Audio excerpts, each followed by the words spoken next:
Welcome our YouTube channel GS with Ansu. Bihar प्रधान शिक्षक के लिए साइंस के लिए टॉप 50 क्वेश्चन को देखने वाले हैं इस वीडियो में। इसमें सारे के सारे प्रश्न बहुत ही सिलेक्टेड दिए गए हैं जो आपके एग्जाम में डायरेक्ट आने की पूरी संभावना है, इसलिए वीडियो को लास्ट तक जरूर देखें। स्टार्ट करने से पहले आप लोगों से एक ही रिक्वेस्ट है, प्लीज़ वीडियो को लाइक और किसी भी एक ग्रुप में शेयर जरूर कर दीजिएगा। चलिए शुरू करते हैं और आप लोग भी सोचिएगा अपना आंसर क्या हो सकता है। पहला प्रश्न है, प्लास्टर ऑफ पेरिस प्राप्त किया जाता है। इंपॉर्टेंट प्रश्न है।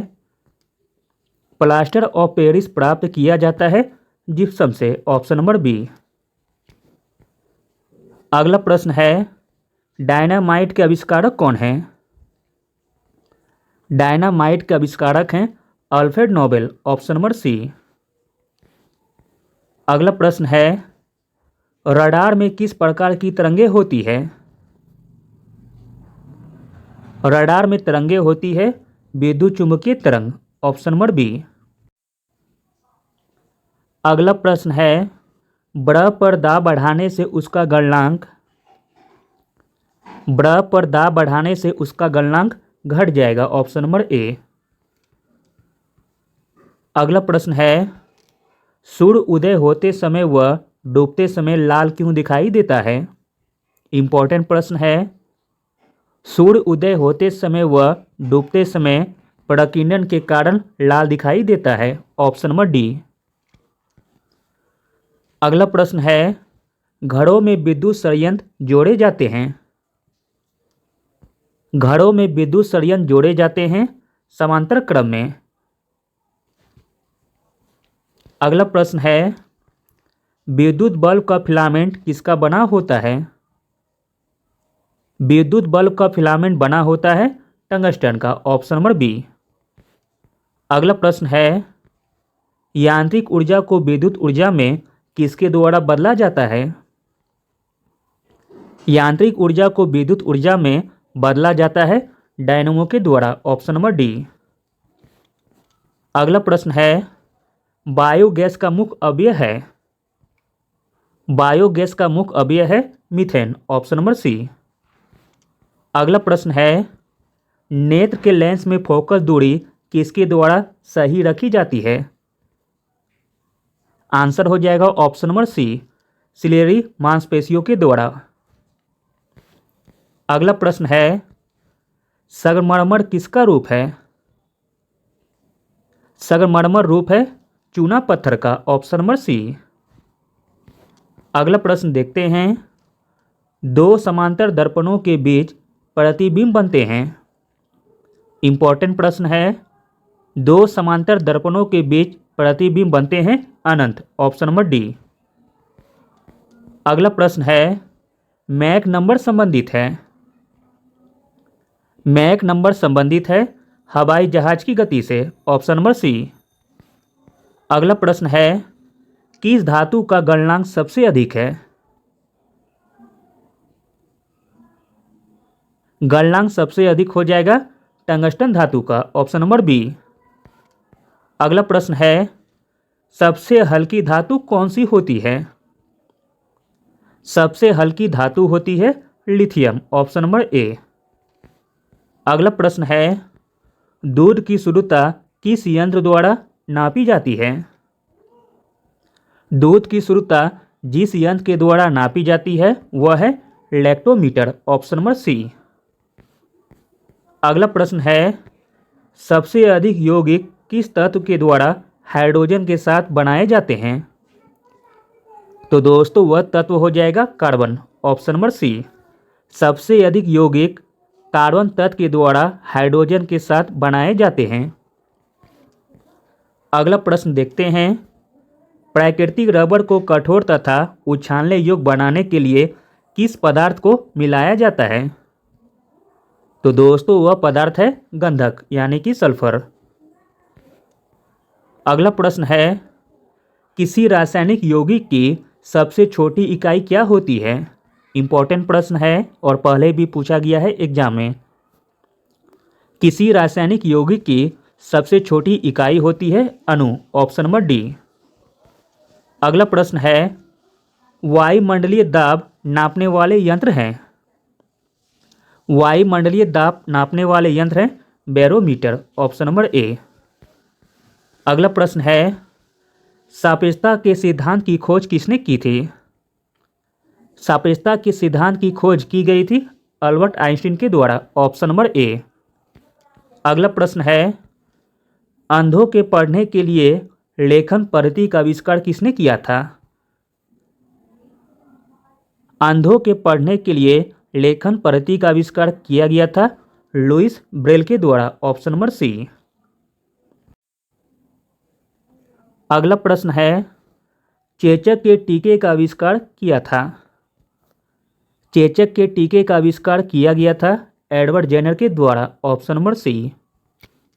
अगला प्रश्न है, प्रकाश वर्ष किसका मात्रक है? प्रकाश वर्ष मात्रक है दूरी का, ऑप्शन नंबर सी। अगला प्रश्न है, हाइड्रोजन की खोज किसने की थी? हाइड्रोजन की खोज की गई थी कैवेंडिश के द्वारा, ऑप्शन नंबर डी। अगला प्रश्न है, सबसे छोटी अंतःस्रावी ग्रंथि है? सबसे छोटी अंतःस्रावी ग्रंथि हो जाएगी पीयूष ग्रंथि, यानी कि पिट्यूटरी ग्लैंड। अगला प्रश्न है, निम्नलिखित में से किस में कोबाल्ट उपस्थित रहता है? कोबाल्ट उपस्थित रहता है विटामिन बी12 में, ऑप्शन नंबर डी।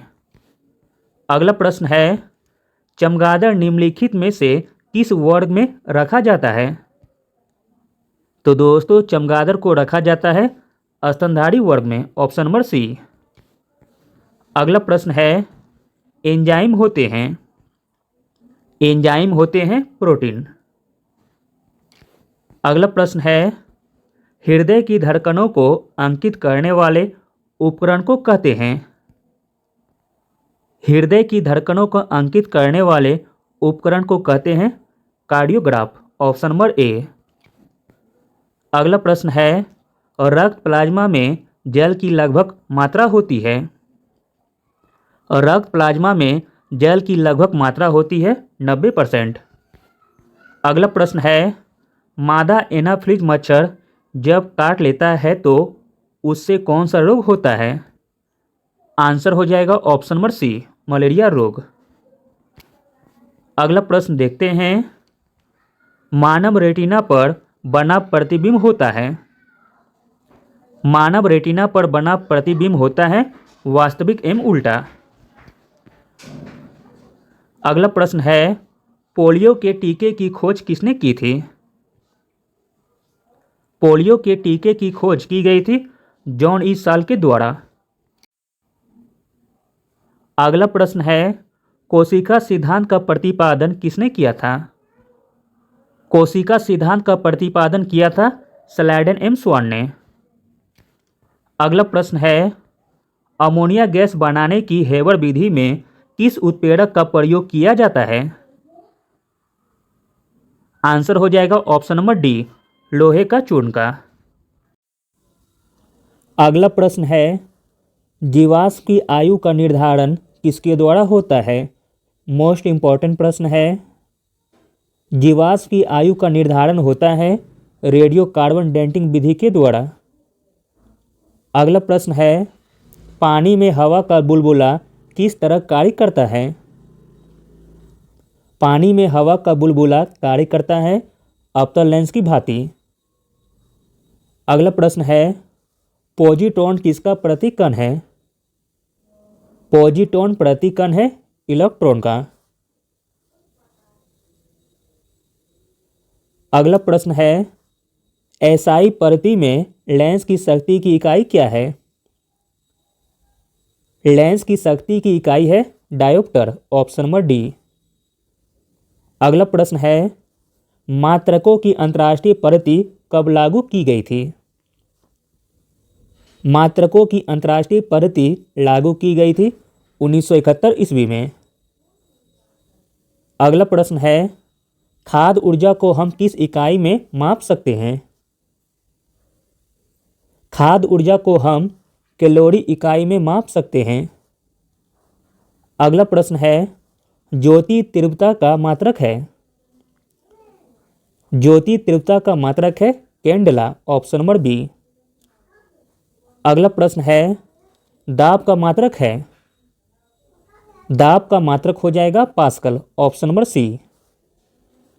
अगला प्रश्न देखते हैं इनमें से कौन सी धातु द्रव अवस्था में पाई जाती है। द्रव अवस्था में पाई जाती है मरकरी, ऑप्शन नंबर ए। अगला प्रश्न देखते हैं निम्न में से किस धातु को केरोसिन में डुबाकर रखते हैं। केरोसिन में डुबाकर रखते हैं सोडियम धातु को, ऑप्शन नंबर सी। अगला प्रश्न है निम्नलिखित में से किसकी वेधन क्षमता सबसे अधिक है। वेधन क्षमता सबसे अधिक है गामा किरणें की। अगला प्रश्न है ट्रेडमिल टेस्ट कौन सी चिकित्सा से संबंधित है। ट्रेडमिल टेस्ट संबंधित है गुर्दा के चिकित्सा से। अगला और अंतिम प्रश्न है कौन सी अधातु कमरे के ताप पर द्रव होता है। कमरे के ताप पर द्रव होता है वह अधातु हो जाएगी ब्रोमीन, जबकि धातु में पारा हो जाएगा। Thank you.